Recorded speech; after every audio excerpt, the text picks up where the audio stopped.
All right, in this video, we're going to talk about climate, weather, and how it affects living things. We're going to look at how are weather and climate different, how the Earth's climate and average temperature are determined, causes of ocean currents, and the factors that shape regional climates, as well as processes involved in climate change. We'll talk more about that later on. So, what are the differences? So, climate is the prevailing wind patterns, the clouds, the precipitation, the average precipitation, the average temperature, plus weather and extreme events.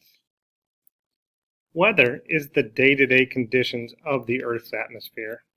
Like I said, climate is long-term patterns of temperature and precipitation over many years. So the climate, to some degree, is regulated by solar energy and the greenhouse effect. So solar energy comes in from the sun through the atmosphere.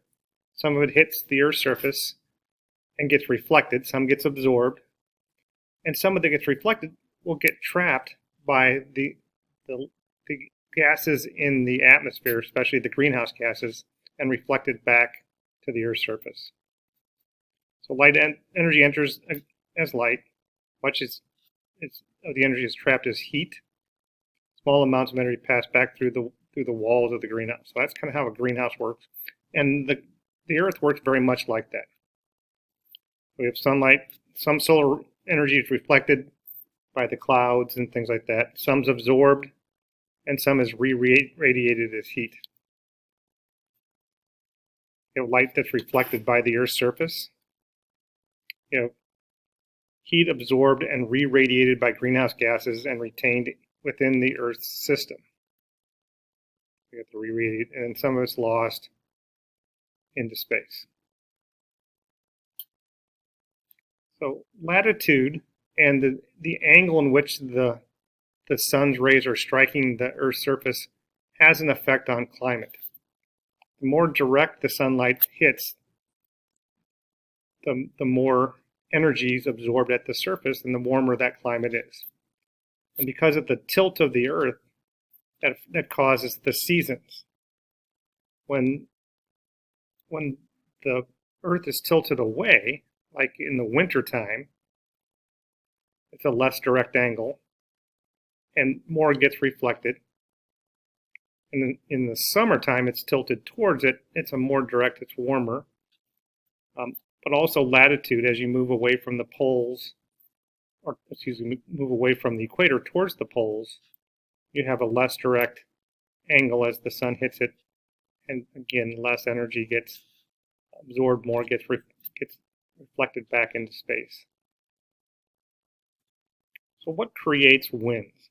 So winds are the result of warm air rising and cold air sinking, and results in rising air masses, losing heat, coming back down, heating up again, and you get these prevailing wind patterns. And there are some important prevailing wind patterns that we see. The ones that affect us primarily are like the Gulf Stream, and you have the westerly winds that go from west to east. That's kind of typically the general direction the wind flows here in North America. And it kind of drives the weather systems that direction as well for the most part. So the winds also can play a role in ocean currents. As the winds blow across the surface of the water, it causes the water to move. You also have the warm surface climate, warm surface currents, and as the water cools, it sinks, and so you kind of have this cycle of these warm surface currents and these deep, colder currents, and they help to bring nutrients up from the deep to the surface and things like that. Regional climates are to some degree affected by things like their relationship to the ocean, their geography, and things like that. So on the west coast, the prevailing winds are coming off the ocean, bringing a lot of warm, moist air, and they travel inland until they hit the mountain range. And as it hits the mountain range, the air moves up, it cools. Cool air holds less water than warm air, So you get precipitation on what we call the windward side of the mountain range. And then on the leeward side, on the back side of the mountain range, there's very little moisture left. So you have these very warm, dry air masses flowing on that side of the mountain range, creating typically a desert environment. So you can kind of see how that works here on the diagram. So sometimes we call this the upwind and downwind sides of the mountain range as well. So climate change involves changes in temperature, clouds, winds, various patterns and amounts of precipitation, the frequency and severity of extreme weather events, and we've seen all of those change in recent years. But again, if you think about the Earth system, again, you've got the four parts. You got the atmosphere, the hydrosphere, the geosphere, and the biosphere. And the measurable changes in the Earth system are the things we just mentioned, the winds, the clouds, the precipitation, the temperature, and extreme weather events. And all of those are influenced by changes in the atmosphere, changes in the biosphere, hydrosphere, and geosphere. And again, as we see these changes, it affects the kinds of living things. It affects where it rains, where the water falls. As we get more greenhouse gas in the atmosphere, more energy gets trapped, it gets warmer, and so on. So we have a lot of interaction among these systems and the changes in climate. So not all factors that impact climate change are human caused. You have, different cycles between the different parts of the Earth system. You have the non-human caused factors that primarily affect the hydrosphere and the geosphere. And then the human caused factors primarily are going to be in the atmosphere and as a result in the biosphere as well. So what are the non-human caused factors? Changes in solar output. The amount of energy coming out of the sun isn't constant.